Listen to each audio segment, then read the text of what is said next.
All right, I want to go ahead and get started. So, yeah, thank you so much for tuning in. I see we got a few people tuning in live. So, Catherine's already said hi. Hi, Catherine. So, if anybody else is out there and you want to pop into the comments and say hi, I always love seeing who is out there. And if you want to let us know where you're tuning in from, that's always great as well. So, another live stream journaling session. So I've been working in a little book that I made a few weeks ago, and I've been trying to approach things a little bit differently. Um, in some ways, it's very similar to that emergence journal that I had done before, but I've been really trying to push myself in different directions using different, um, not different materials, but really kind of different ideas, different uh, lines and shapes and colors, and just trying to approach it in a slightly different way. So today, what I want to do is actually something that's building off of something that I just did. I just recorded another Mixed Media Monday episode. So if you haven't seen any of those, every Monday I just sit down and I do a small piece of mixed media art usually. And so I was using stencils a lot in the episode that I just recorded. So I had them out. I'm like, hey, why don't I figure out a way to use stencils in this little book? So that's what I'm going to do. I'm going to kind of look through and figure out how I'm going to use stencils, and I'm going to then we'll kind of like see where it goes from there. One thing about stencils, though, is that I typically don't buy artist design stencils. So I know a lot of folks do. You know, there's a couple big websites out there. Stencil Girl is the one that I always think of, and they offer a wide range of stencils that were designed by different artists, and those are great. You know, if you've got some and you want to use them, awesome. But I tend to use stencils that are a little bit more generic, like things that you can go oftentimes to an office supply store instead of an art store and get things like letter stencils or fine stencils. So using punchinella and plastic mesh and different things that you can find around the house or find that you repurpose. So anyway, I want to go ahead and dive into using stencils in this book and kind of see where things go. And as always, if you have any questions, comments, or concerns, pop them in the comments and I'll try to respond to them. So anyway, let me go ahead and switch this over. All right, so I have my little book, and just to kind of flip through it. Last time I added the collage, I kind of reinforced this kind of dark line that's going through. And I've kind of only worked through about halfway. And I've got, really haven't done much to the second half. It's kind of like one of those things like, well, let me see how the first half goes. So over here, kind of off to the side, I got my paintbrushes, my paint, pens. I also have my trusty Inktense pencils, and I've got my stencils. So found stencils, I love using the Punchinella. So it was used to be widely available. Now it seems like you can find it in Etsy stores. But I've got a couple different sizes, and then I've got some lettering stencils. So some kind of the same font. It's a Roman font, but just different sizes. And then I've got a stencil that I cut myself. And then I have some big numbers. So if I need any more, I have a box behind me that I can grab. But anyway, I just kind of feel like I want to go through and use some of these. I'm not really sure. Just trying to like decide like, oh, what kind of materials do I want to use with them? I think I'm going to stick with the paint and the Inktense pencils for now, but we'll kind of see how that goes. All right. So, sorry, I'm just checking something on the computer, making sure that everything is up and running. Yeah, so I think I'm going to grab that and just kind of see where things go. Let me go ahead and grab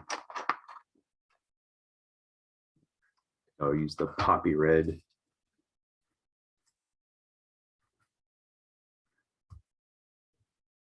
So with the Inktense, I just love to draw and trace.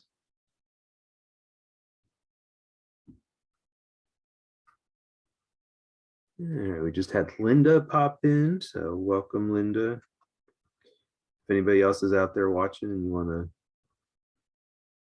pop into the comments and say hi. Anyway, just tracing some of these here and there. I'm just kind of doing the outline. I'm not filling them in. I'm not coloring in the little circles.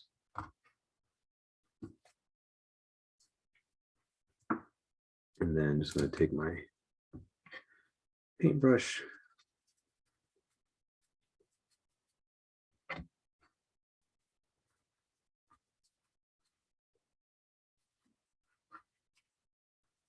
So I like just taking the water and spreading it out.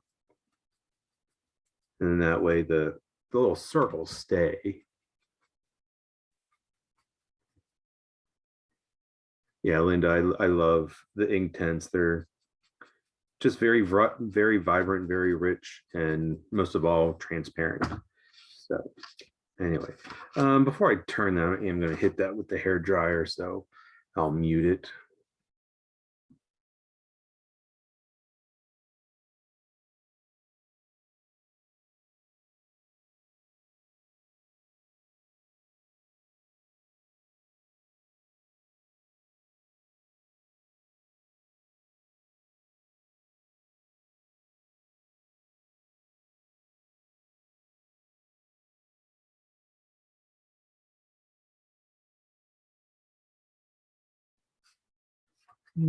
Okay, so I think I'm going to continue just to kind of do some on this side too. That way, again, that notion of it sort of going around the page, kind of continuing. It also gets some more color on this piece of book page that's down.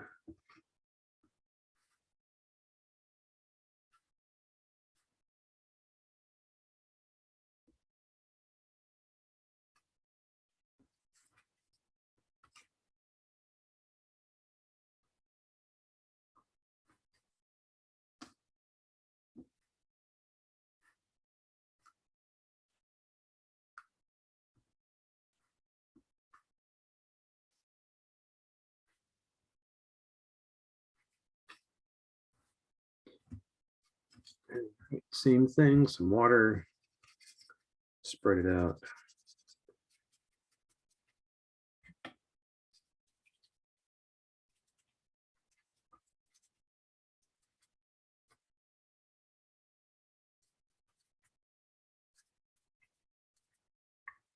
Because I'm just experimenting and trying different things, I really have no like preconceived notion of what this is all going to be, which I think is a fun way to kind of go about things. Just kind of was feeling here. So whenever I painted, I didn't put any water over here. I just had this thought like, what if I grabbed the big stencil here, this big number stencil, and started it.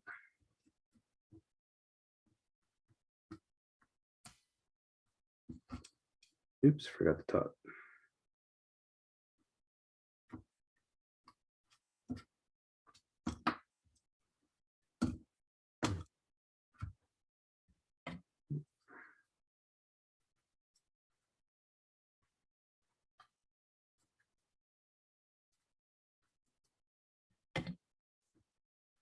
And then flip that.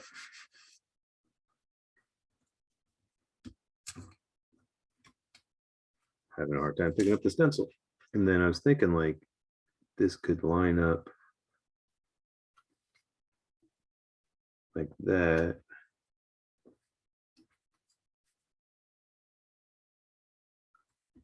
And then I could have this go across. the pages.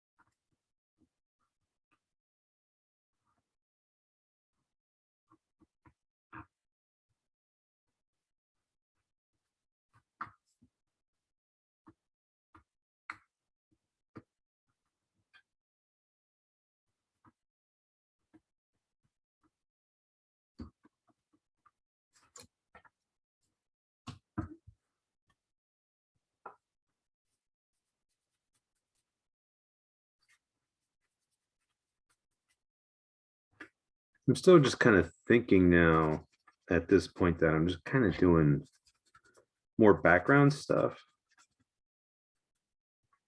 So I might just sort of like throw a whole bunch of stuff on here and then kind of see where it goes.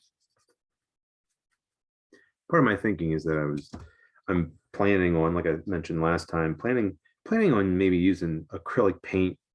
And so if I go overboard with too much stuff, then I can always come back with the acrylic and work on top and sort of hide things and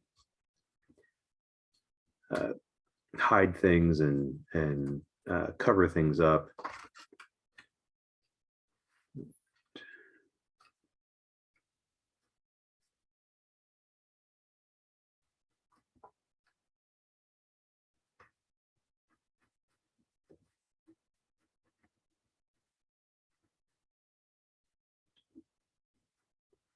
One thing is that this paper is pretty thick, so I can usually work right on back of the paper, even though the other side's wet. The Inktense pencils have a hard time drawing on damp paper. So if the paper is not totally dry, it sometimes the pigment really just doesn't go down. Now, if it's soaking wet, yeah, they work in a different way. But if it's just kind of damp, they can have a hard time. So, trying to really make sure, this side was wet from painting it, but this side doesn't feel damp. So the pencil showed up pretty well on it. I think I'm going to grab the Punchinella, but maybe grab the bigger size. That is, if I can find it. There it is.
Kind of like how just spreading the Inktense pencil from the lines of the stencils really just kind of gives everything kind of a pink tint.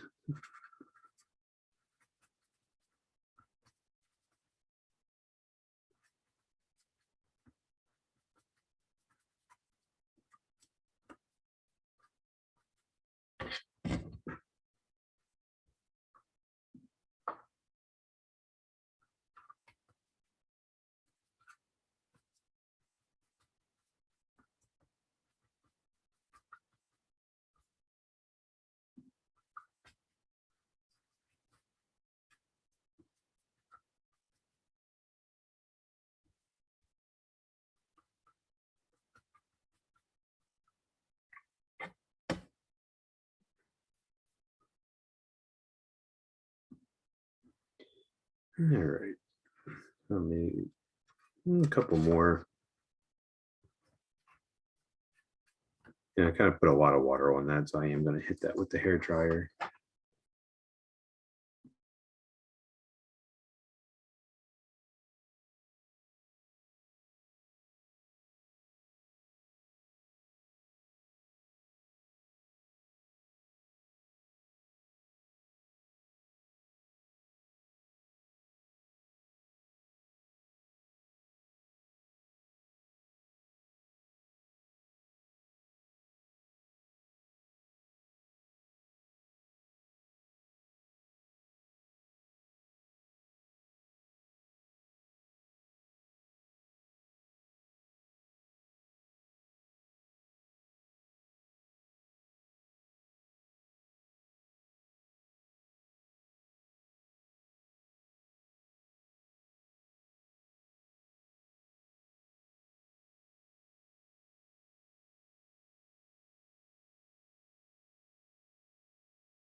All right.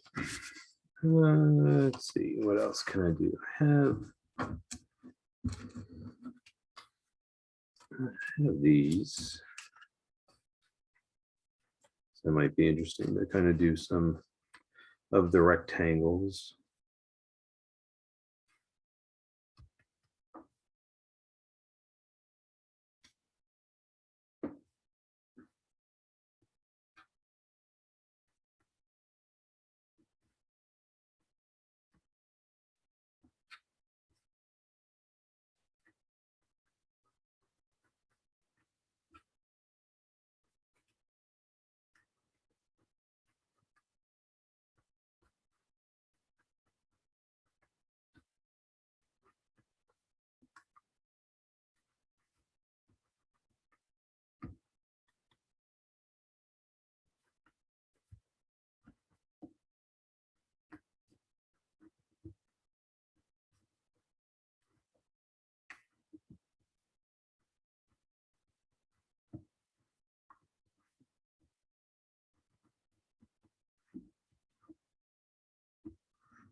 Let's flip it this way.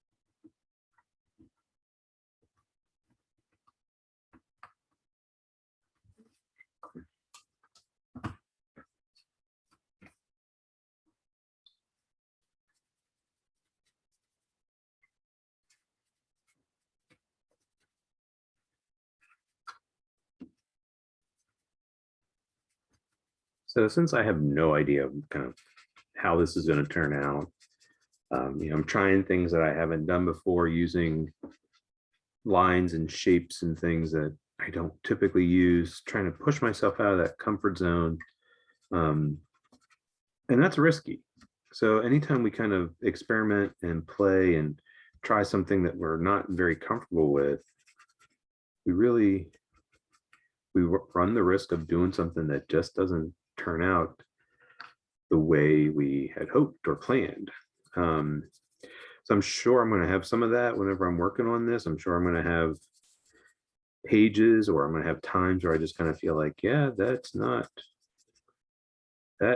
looking very good. I think it's really important at those times to kind of really suspend the judgment. We can get really harsh with ourselves. I mean, it's the inner critic, but I think it's more than that. I think we start to like, yeah, we're like, oh, that doesn't look good, but then all of a sudden we start to feel like, well, that means that I'm not good, that I'm not an artist, and we sort of play some of that stuff out in our heads and kind of just sort of go at ourselves because things aren't going the way we had hoped. But anyway, let me go ahead and dry this and then we'll see where things are going.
Okay. One of the things, I don't know if you've noticed, some of you that maybe are using some of the same materials, is that when this stuff dries, it's not as bright or vivid. Um, I've always noticed that, and it's something that a lot of watercolor, especially, has a tendency to do. So even, these are Derwent Inktense paints, and then the Derwent Inktense pencils. They just, you put them down, you paint over with them. They look really bright and vibrant, and then as they dry, they tend to they almost seem to fade. It's just something that happens with watercolor. If you get really super expensive, high quality, it's not as bad, but it's definitely something that you have to kind of contend with. What I've been finding though is that then if I use the acrylic, a lot of times what I'll do is I'll seal it with a clear acrylic. That seems to kind of bring some of that brightness back. All right, let's see what I want to do. Now we got Holly tuning in with her granddaughter. All right, awesome. So welcome, Holly. I think what I want to do is, let me get the paint out. I haven't used the paint, but never know. So let me put that aside. I'm going to turn to the pen now. So this is a Faber-Castell Pitt Artist Pen. What I like about it is that it's waterproof and fade proof. If you put it down real thick and real heavy, it can sort of rub off or wear off. It's not completely permanent, but for the most part, especially if it's just thin lines, you can paint over it, work on top of it, and it really doesn't go anywhere. So I'm just going to do the numbers.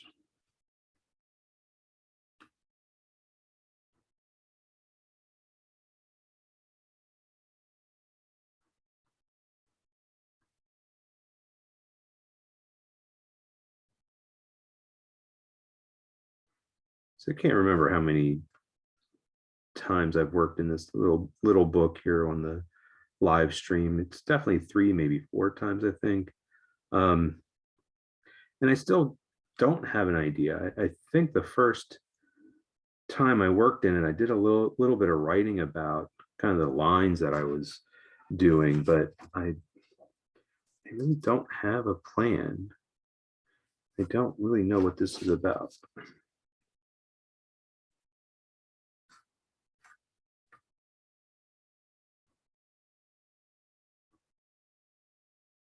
Just playing and experimenting.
going to turn to the big stencils, and I think I'm going to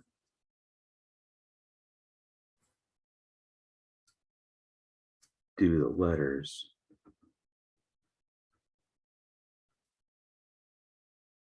Just creating layers of color and line and shapes and textures.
I think it might be interesting if the letters sort of turn the page.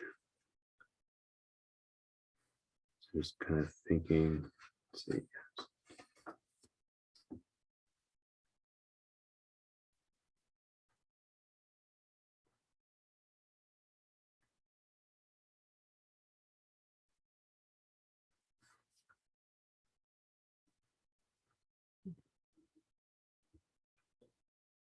Didn't worry about trying to line it up exactly.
Sometimes I think folks might be a little intimidated to kind of just experiment and play in a new book. Even though this is a small book, it didn't take me long to make it. I think sometimes though we kind of see it and we're like, oh, these perfect white pages, they're perfectly blank. And then we get really attached to that notion that these are like really white pages.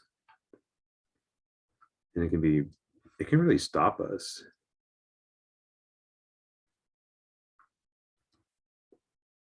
Especially whenever it's something I think that like the paper I used in this book, it's a real heavy duty, high quality mixed media paper. So I think sometimes folks kind of equate that with like, oh, well, then I don't want to waste it. I don't want to make it up. I don't want to mess it up.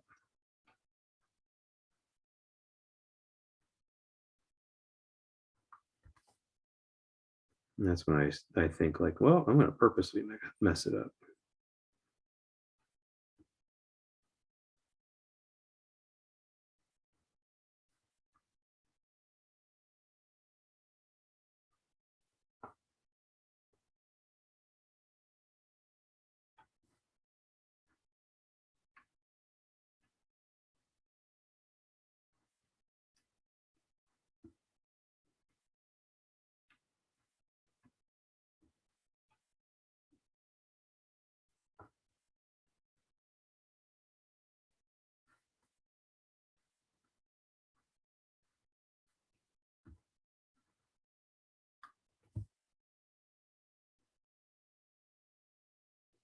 It takes a while to trace all of these letters, but I think the effect is it's a really cool effect.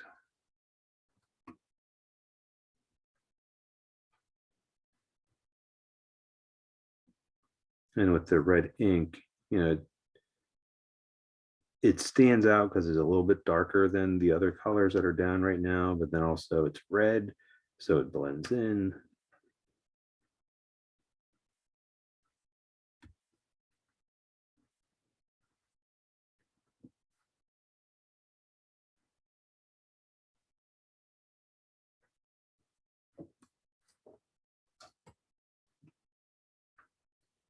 You know, it just really adds a lot of stuff going on, very busy. But like I said, I think using other materials and such on it. One of the things that I was thinking about when I was flipping through it before I got on today was I did go through and there are some spaces where there's some shapes underneath. So I definitely, you know, here's some just started thinking like maybe I want to pull those out, like punch them up a little bit. So let's see what I got. I'm gonna turn to this color. This is one of my favorite colors. It's called Shiraz, and just like the name implies, it's kind of a red wine color.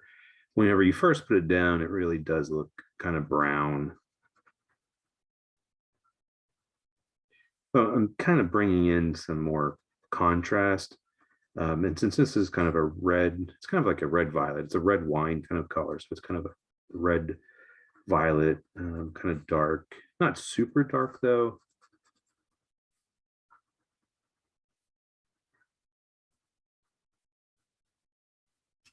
But I mean, like even just that really kind of punched it up, but it's going to change whenever I get water on it. That's one thing with the Inktense pencils. They have a tendency to look darker whenever you just put them down. And then when you paint over them, they sort of transform.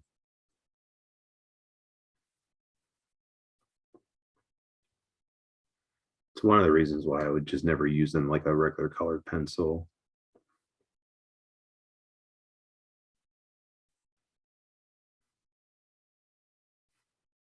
And what I mean by that is just to, you know, color them down or shade them down or draw them down and not add any kind of water to them.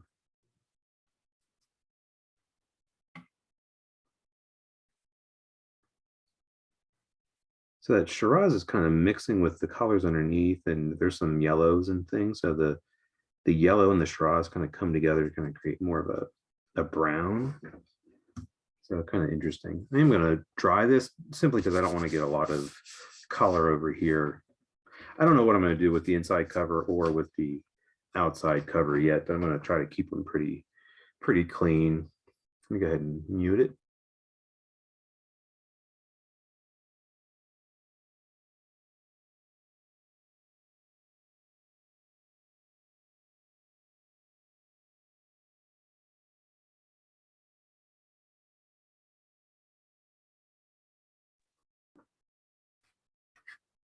All right.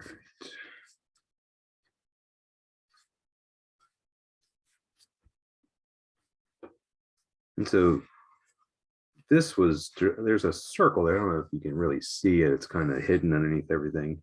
I did it with the mustard color, which is a yellowish golden color. So it's really going to mix with this Shiraz and make more of a brown. But that definitely kind of ties in with our color scheme.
Yeah, I really like how that kind of pops out.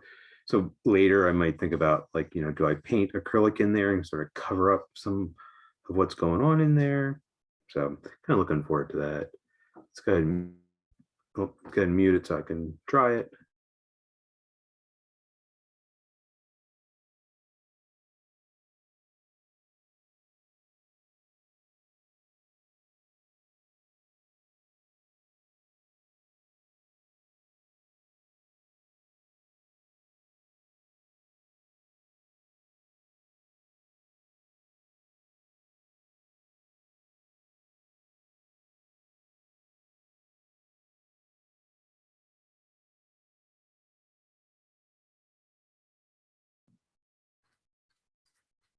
Okay.